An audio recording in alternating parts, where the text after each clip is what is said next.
So what's up guys, it's Servo here. Please subscribe to my channel and follow me on Twitter. It will help me a lot to keep this shit going. I hope you like this video and I hope you like this story that curiously was written by me.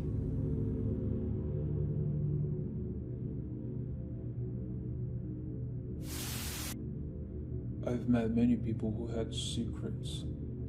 I think deep inside of us we all have things that we don't like to share with anyone. At that time, it wasn't exactly a person who kept secrets from me. I was living alone for the first time in my life. I was trying to follow my own path and trying to explore everything to the fullest. It was a new and very good feeling. All the independence that I have fought so hard to achieve have finally arrived. It was a very small house and I was working as hard as I could to pay every cent of the rent. I did a few shifts at the local restaurant and especially that day, I was working at night. I had volunteered to cover an employee. He needed some time and since I wanted to look like a good guy to my boss, I decided to take that shift. So after work, I sat at the bus stop near a mall. It was quite cold. When I looked around the corner, I saw a tall man dressed in black and wearing a bizarre hat. He was looking at me with a serious expression. Scary. I tried to recognize his face, but at the very moment, my bus arrived. Later, when I was walking, shrunk by the cold, I got a call.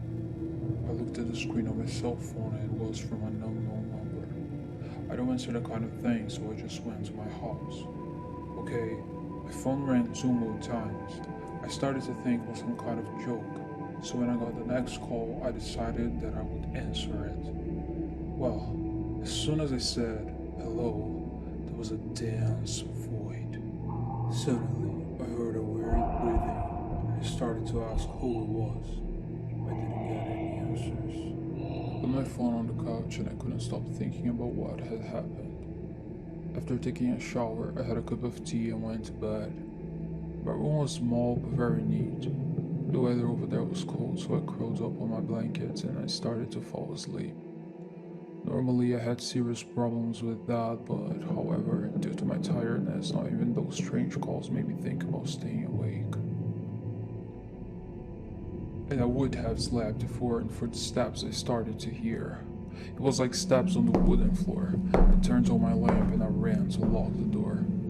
Steps did not stop. It was like they were looking for something in my house. Then, there was a knock on my door. My stomach almost went out of my mouth and I heard a familiar breath. The same breath I heard on the strange call. There was a loud knock on the door. I was alone, without defense, and with my only means of communication in the other room. And I didn't know how, but the lock started to move. They were unlocking it. I ran to the corner of my room, hid between the bed and the window. My mind was racing and I kept shaking. The door was opened. My sweat ran down my body, the steps and the breathing, before a little far approached slowly. And then I saw him. The man in the bizarre hat was standing in front of me with a strange smile. You can live here. I couldn't pay attention to anything. He pulled a knife from his waist and I tried to run over the bed. You came to me. This house has rules. Then he pulled me back. I was sure I would have succumbed if it wasn't for a kick I hit right in his stomach. He released his hands from me for a second that saved my life. I ran as fast as I could while he chased me around the house. He was surprisingly slow. He seemed to hobble. Even though I had locked the door, at that time it was open. I ran down the street screaming for help until I saw a security guard hanging around a supermarket.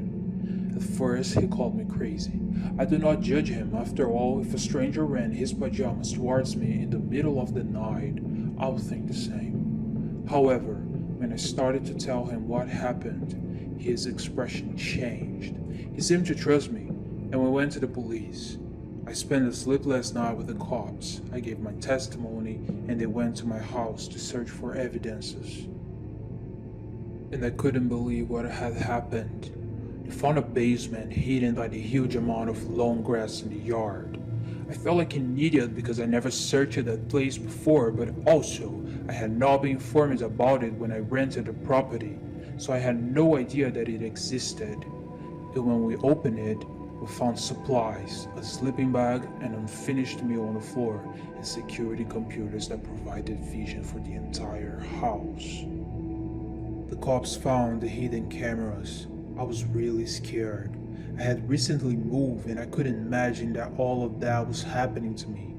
In the recordings, they could clearly see the same man who had attacked me the night before walking through each room every day. It was bizarre. He did that every time I was working or sleeping in my room. He knew my routine, and he waited for the exact day to attack me. He knew I would be home late at night and no one would suspect anything. No one knew me, no one knew him, and no one knew about the existence of that basement. I moved in the same week, staying in hotels in other cities and saving money for therapy to recover from my trauma. However, the phrases I heard that night, along with all the cameras, made me wonder for years what kind of things that guy had in mind. It was never seen again, and I know it must seem crazy to say such a thing, but everybody keeps secrets, even that house.